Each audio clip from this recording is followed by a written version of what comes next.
Hello, hello! Here is the video going over our polynomials quiz review. This video talks about graphing polynomials, writing equations for polynomials, and solving polynomial inequalities. So first up, graphing polynomials. First thing you want to do is factor your polynomial. So if I look at number 1, I can see right away that my first term has a negative in it, so I'm going to factor out the negative. I can also see that they have an x in common, so what I'm going to factor out is a negative x. When I do that, I'm left with x squared minus 25, which can be factored further because it is a difference of squares. So that becomes x plus 5 and x minus 5. And there's my factored form. Factored form is a great form for polynomial because it helps us find our zeros. So to find the zeros, which are also known as your x-intercepts, I'm going to go ahead and set each factor equal to 0 and solve for x. So when I have negative x equals 0, that gives me 0. X plus 5 equals 0 gives me negative 5 for x. And x minus 5 equals 0 gives me a positive 5 for x. So I can go ahead and plot those points 0, 5, and negative 5. Now to figure out how to connect my zeros and to graph the rest of my polynomial, I need to know my end behavior. For the end behavior, you look back at your first term, the term with the highest exponent. Usually the first term because it's typically written in order. Now, if I look at that term, I can see that my leading coefficient is a negative 1. So I'm going to make a note that my leading coefficient is negative. I can also see that my degree, which is my highest exponent, is odd. And those two pieces of information are going to help me figure out my end behavior. So since my leading coefficient is negative, that means as my graph moves to the right, which is towards positive infinity for my x, that means my function is going to head towards negative infinity, since my leading coefficient is negative. And from there, I can use the fact that my degree is odd to tell me more about my end behavior. Since my degree is odd, that means my ends are going in opposite directions. So since this one is going towards negative infinity, that means on the other side, it is going to head towards positive infinity. So I can use that to draw my ends. So this is heading towards negative infinity. And as I go to the left, that is heading towards positive infinity. And then I can connect the rest of my graph by going through my zeros. So I'm going through this 0, and finally my last 0. And there is the graph of this polynomial. All right, next one. For this one, I can see that I have 4 terms, which means I'm going to factor by grouping. So out of my first group, there is an x squared in common. Out of my second group, I can take out a 9, but since this middle term is negative, I'm going to take out the negative 9. So that leaves me with x squared times x plus 3, and, oops, forgot my minus 9 times x plus 3. I can factor this further, so that becomes x squared minus 9 times x plus 3. And of course, x squared minus 9 can be factored further since it is a difference of squares. So that becomes x plus 3, x minus 3, and this extra x plus 3 over here. I do like to condense if I can. I notice that these two factors are exactly the same. So I'm going to write this as x plus 3 squared times x minus 3. So there is your factored form. From my factor of x plus 3, I get a 0 at negative 3. And from my factor of x minus 3, my 0 is at positive 3. Now, one thing that I do notice is this has a multiplicity. So this factor of x plus 3 has a multiplicity of 2 since we had 2 of those factors. Since I have an even multiplicity, what that tells me is that that particular 0, your graph is going to bounce instead of actually going through that 0. So let's go ahead and graph these x-intercepts. I have one at negative 3 and one at positive 3. For my ends, I'm going to go ahead and look back at my first term with the highest exponent. Leading coefficient is positive, which makes this first infinity positive. And my degree is odd, which means they're going in opposite directions. So this is going to be a negative infinity. So to the right, this is going up. To the left, this is going down. And I do need to connect these zeros, but one thing I need to remember is at this -3, my graph actually bounces. It's not going to go through that 0. So it's going to bounce back in this direction. And then I can go ahead and make a turn and connect to my other 0 to get through to my other end. So there's your graph for number 2. Number 3 is already factored for us, which is fabulous because I love it when things are factored. It makes life easier. For x minus 1, my 0 is at +1. For x minus 4, 0 is at 4. And for x plus 3, 0 is at -3. Once again, I notice that this factor is squared, so that means at that 1, my graph is going to bounce. So let's go ahead and plot our zeros. I have one at 1, 4, and -3. Okay, and behavior. So looking back over here, I can see that my leading coefficient is positive, and this one has an even degree. So as x moves to the right towards positive infinity, my graph is going to go towards positive infinity as well.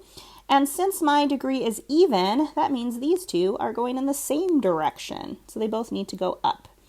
So I'm going up to the right and up to the left. I am also going to bounce at 1. So for my other zeros, I'm going to go through. So I'm going to cut through the x-axis. I'm going to hit this 0, but it is a bounce. So I'm going to come back and go through my other x-intercept. So this graph looks like a W. Nice curvy W. All right, so that concludes graphing. For one more thing for your graphing, we don't necessarily care how high or how low these humps are going to go just because we're not graphing for complete accuracy. We're just graphing to get a good idea of what your shape looks like for these polynomials.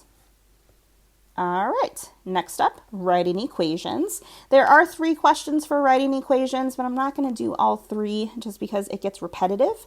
So I'm just going to do 5 and 6. So for number 5, I'm going to go ahead and start by setting up my factors. I'm going to write f of x equals a, which is my leading coefficient. I have a 0 at -4, so that becomes x plus 4 for my factor. I have a 0 at 1, so that becomes x minus 1 for my factor. But I do notice that at this particular 0, my graph bounces. So that means I'm going to make this factor squared. Clean that up just a little bit. And I have a 0 at 5, so I'm going to write this as x minus 5. Now, to actually figure out what a is, you're going to use any other point that is on your graph. I like to use the y-intercept when I can. So my ordered pair for the y-intercept is 0, 1. So where I see an x, I can plug in a 0, and your y is going to be 1. F of x is the same thing as y, by the way. So I can go ahead and simplify this expression. So I have 1 equals a times 0 plus 4 is 4. 0 minus 1 is -1 squared. Don't forget your square. -1 squared is +1, and 0 minus 5 is -5. I can continue to multiply and simplify, so that gives me a times -20, and divide. So I get a equals -1/20. And then from here, I can go ahead and write my polynomial. So I have f of x equals my a, which is -1/20, and all my factors. So x plus 4, x minus 1, don't forget your square, and x minus 5.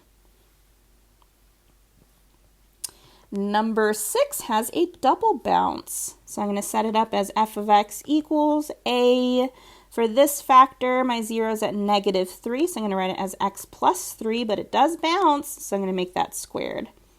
And at this 3 as well. So x minus 3, but again, going to square it because of the bounce. For my point, I'm going to use my y-intercept again because it's a nice point, and I can actually see it labeled as an actual point. So 0, 3. So wherever I see an x, I'm going to plug in 0. Where I see my y, which is f of x, I'm going to replace it with 3. And then I simplify. So 0 plus 3 is 3. 3 squared is 9.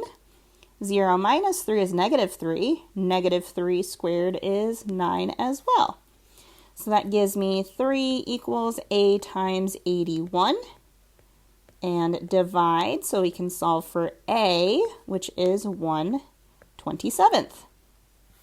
So my final factored version of the equation is going to be f of x equals 1/27, x plus 3 squared, and x minus 3 squared. And that is writing equations. Next up, polynomial inequalities. I'm going to go ahead and skip number 7 since it's already factored. Number 8 is already factored as well, but you know, the whole process is the same, so I don't want to do the same type of problem over and over. So number 8 is already factored. Yay! I can go ahead and find my zeros. My zeros for 2x is just going to give me 0. For x minus 2, I have a 0 at 2. And for x plus 4, I have a 0 at negative 4. I can use my zeros to set up a sign chart. So I'm going to put my numbers in numerical order, so negative 4, 0, and 2. From here, if I look at my inequality, it has an or equal to, so at these zeros, I'm going to go ahead and put closed circles. Your answers are going to be in interval notation, so those closed circles remind me that I need to use brackets instead of parentheses. Now, to actually figure out which intervals you're going to use, we make a sign chart. And to make your sign chart, you're going to pick some test points. So you're going to pick test points in all of your intervals. So for example, I'm going to pick any number between negative infinity and negative 4. I'm going to go with negative 5. I'm going to pick a number between negative 4 and 0. Go with negative 1. Between 0 and 2, I'm going to go with 1, and 2 to infinity, I'm going to go with 3. And what I'm doing is I'm taking these numbers individually and I'm plugging them in for x. Now, I don't actually care what the answer is. What I do care about is the sign of the answer. The number could really be anything because we could have picked any number for our test point, but we want to see if the sign is positive or negative. So when I plug in negative 5 in for my x's, that result is negative. When I plug in negative 1 in for my x's, that result is positive. When I plug in 1, that result is going to be negative. And when I plug in 3, that result is positive. So what is your final answer? So if I look back at my inequality, it tells me that it needs to be greater than or equal to 0. So numbers that are greater than 0, those are positive numbers. So I want to pick my intervals, like this one and this one, that resulted in positive values. So that as an interval is going to go from negative 4 to 0, but I can look back at my sign chart and I see they're closed circles. So I'm going to go ahead and make those brackets, and I also have 2 to infinity. Infinity always has parentheses. So there's your answer for number 8. Number 9, we are going to have to factor first. So I can factor by grouping since these have 4 terms. Out of my first group, there's an x squared in common. Out of my second group, there's a 25. But once again, since it's negative, I'm going to go ahead and take out a negative 25. So that leaves me with x squared times x plus 3 minus 25 times x plus 3. Continuing to factor, I get x squared minus 25 times x plus 3. X squared minus 25 is a difference of squares, so please factor it further. And here is our polynomial in factored form. So now that it's in factored form, I can go ahead and identify my zeros. I have a 0 at negative 5, positive 5, and negative 3. So those are the numbers that I'm going to use on my sign chart. So I'm going to put negative 5 right here, negative 3, and 5. My inequality says greater than 0, does not have the or equal to, so I'm going to go ahead and make these open circles. And then from here, I'm going to pick some test points. So you can pick any number within your intervals. For example, you can pick negative 6. you could pick -4. You could pick 0. I love picking 0. And you could pick 6. And then from here, you can plug them into your factored form, or you can plug into your original, whatever you want, and it should work either way. So when I plug in -6, that result is going to be negative. When I plug in -4, that result is positive. When I plug in 0, that result is negative. And when I plug in 6, that result is going to be positive. And looking back at my inequality, this says that it has to be greater than 0. Numbers greater than 0 are positives. So I am going to pick my intervals that had positive solutions. So my first one goes from -5 to -3, parentheses, because you did not have the or equal to, and 5 to infinity. All right. Number 10 is another one that we have to factor, but I do notice that I have a 9 on one side, so I need to move it to the other side so I can get 0 on one side of my inequality. So I have 2x squared minus 17x minus 9 is less than or equal to 0. I'm going to go ahead and factor this using the fraction method. So 2 times -9 is -18. Two numbers that multiply to -18 and add to -17 are going to be -18 and 1. So I'm going to write this as x minus 18, x plus 1. But since we started by multiplying by 2, we have to undo that by dividing by 2. Reduce if you can. So my first factor is x minus 9. For my second factor, can't really have fractions and factors. That looks weird. But my fraction is reduced. So that means this denominator now becomes the coefficient for your x. So we just shimmy it to the front.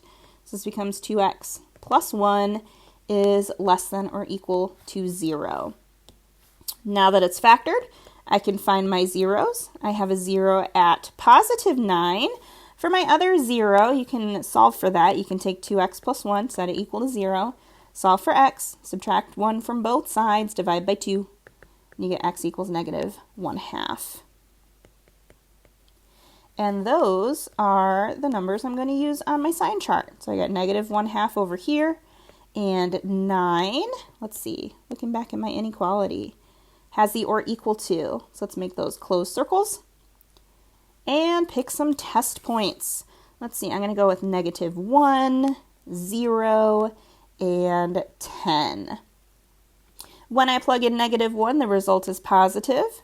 When I plug in 0, result is negative. And when I plug in positive 10, the result is positive. And we wanted the portion of, let's see, going back to my inequality, it's less than or equal to 0. So now we're looking for the section that was negative, which is right here. And that goes from -1/2 to 9.